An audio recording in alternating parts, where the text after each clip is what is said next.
From Hollywood, it's time now for... Johnny Dollar. Mr. John Dollar? Yes? Western Union, I have a message for you from New York. Oh? Please proceed Northern Hotel, Clinton, Colorado, as soon as possible. Yeah? Building irregularities suspected affecting several insurance companies. Will advise. Regards. Signed, Albert Davies, Chief Investigator, United Adjustment Bureau, New York, New York. Uh-huh. Would you like that mailed to you, Mr. Dollar? No, don't bother. Can you take an answer? Go ahead. To Albert Davies, Chief Investigator, United Adjustment Bureau. You have the address. Confirming. Exact time of arrival to follow. Sign that, Johnny Dollar.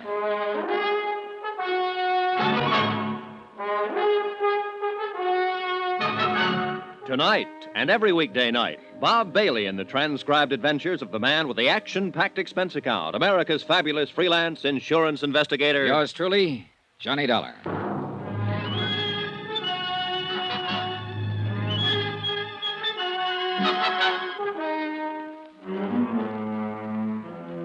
Expense account submitted by Special Investigator Johnny Dollar to the United Adjustment Bureau, New York City, New York.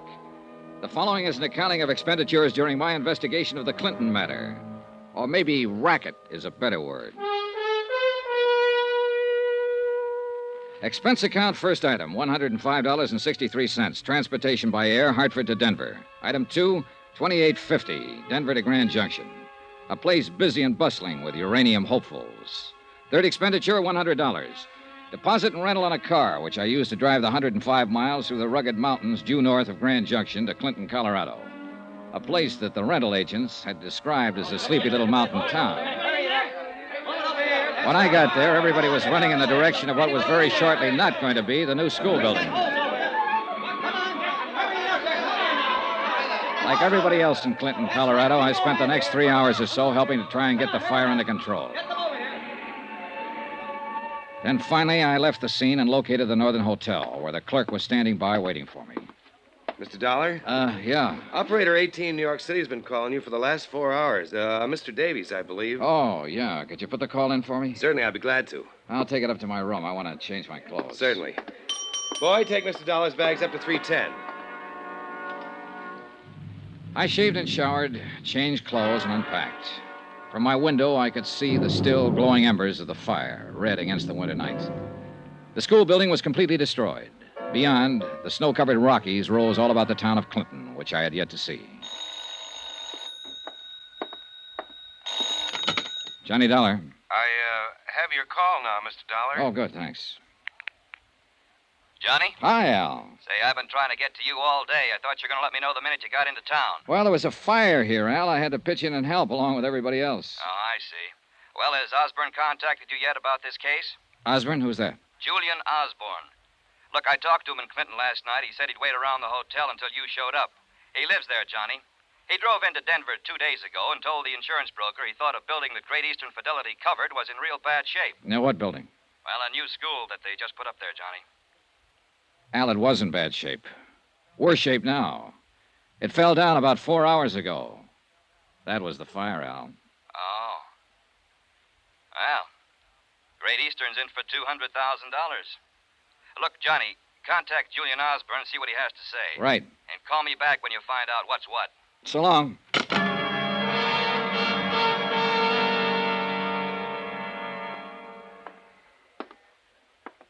Yes, Mr. Dollar, may I help you? Yeah. Do you have a city directory here in Clinton? We aren't that small. Here it is, right here. Good. After all, we have 14,263 people. Okay, thanks. I know most of them, Mr. Dollar. Who do you want to get in touch with? A man named Julian Osborne. Julian Osborne? Yeah. Know him? I didn't know him, but it came over the radio a little while ago. They found his body in the fire. He burned to death.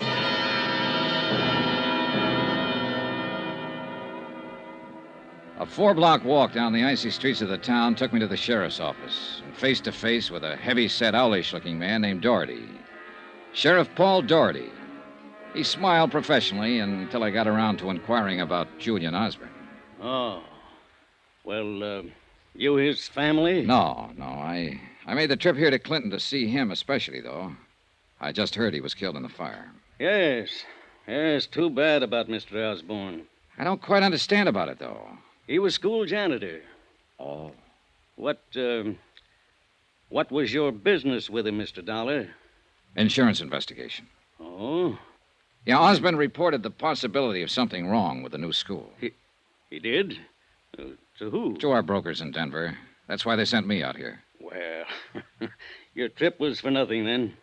Maybe? Well, you'd think if he had anything like that on his mind, he'd have come to me, wouldn't you? Yes. Did he? No, used to pass him on the street. Never said a word. Uh-huh. Where's the body? Morgue? I wouldn't go over there, son. I want to contact some of his family, his friends. Well, that might be hard to do. No family here, no close friends. Used to prospect for a living until he got kind of old. Then he took the job janitoring. Lived right there in the basement of the school. City'll bury him. I see.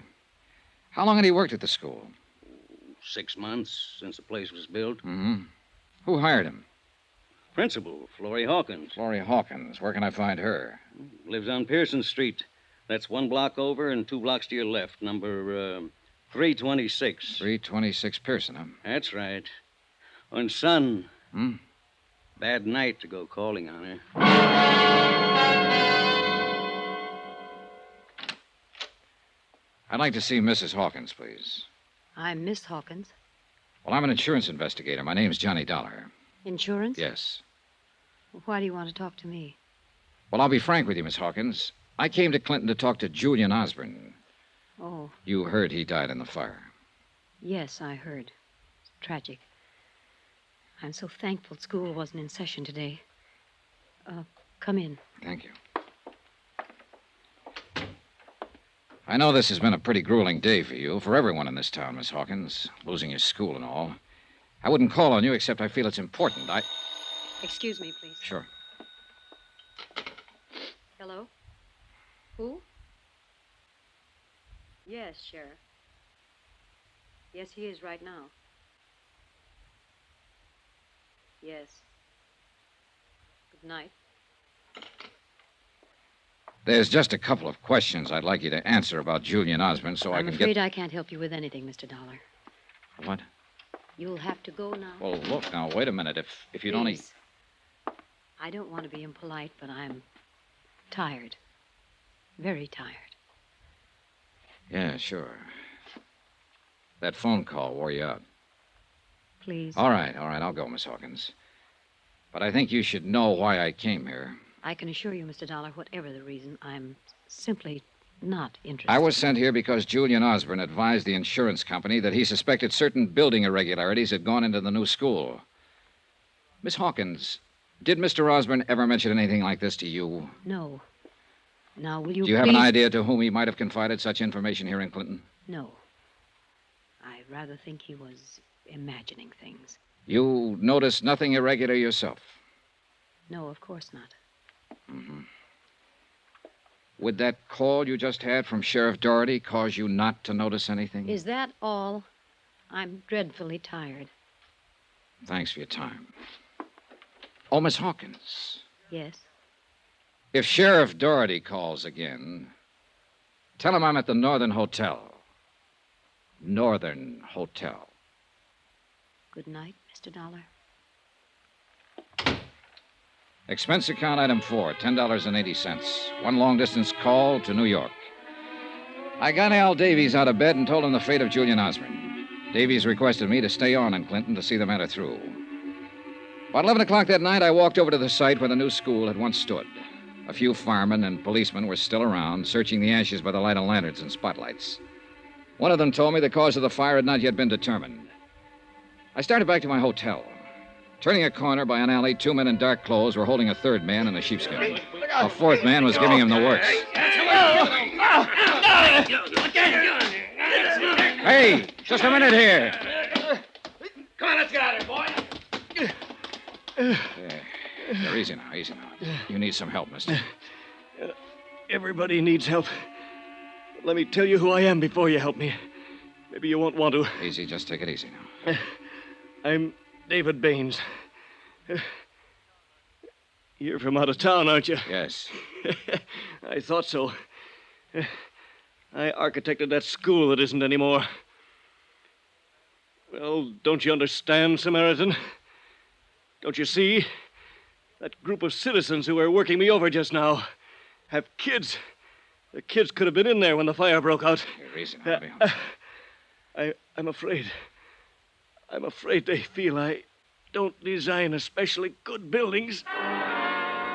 I took David Baines over to my hotel room, still half unconscious from the beating. I sent the bellboy out for bandages, iodine, and something to take off the chill. While I was patching him up, I was thinking how he'd stood there and taken that beating. Stood there in sight of half a dozen policemen and firemen and let them do that to him. Yeah, try a little more. Thanks. Who are you? Johnny Dollar, insurance investigator. I came here about the school. I see. Do you want to beat me up, too?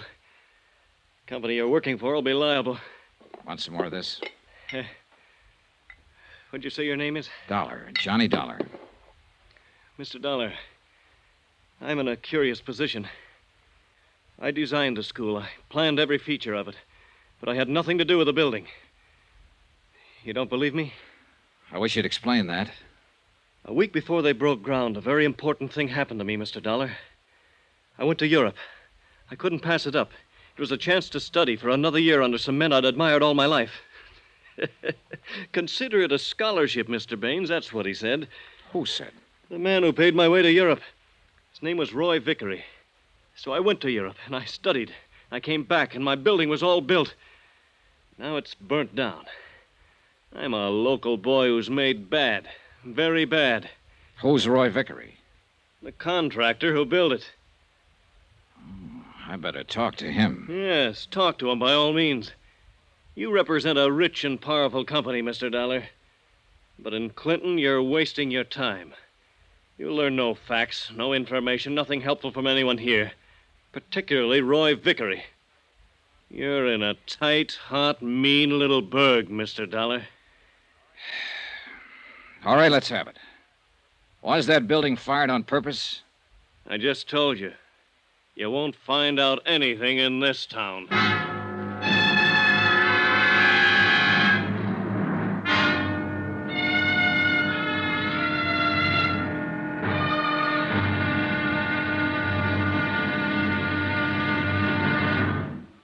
Now, here's our star to tell you about tomorrow's intriguing episode of this week's story. Tomorrow?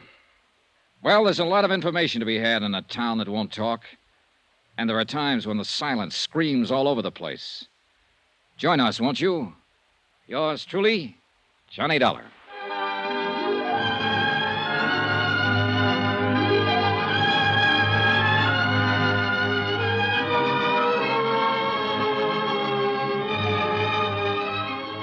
Yours truly, Johnny Dollar, starring Bob Bailey, is transcribed in Hollywood. Written by John Dawson, it is produced and directed by Jack Johnstone. Be sure to join us tomorrow night, same time and station, for the next exciting episode of Yours truly, Johnny Dollar. Roy Rowan speaking.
You've been listening to the OTR Gold Network.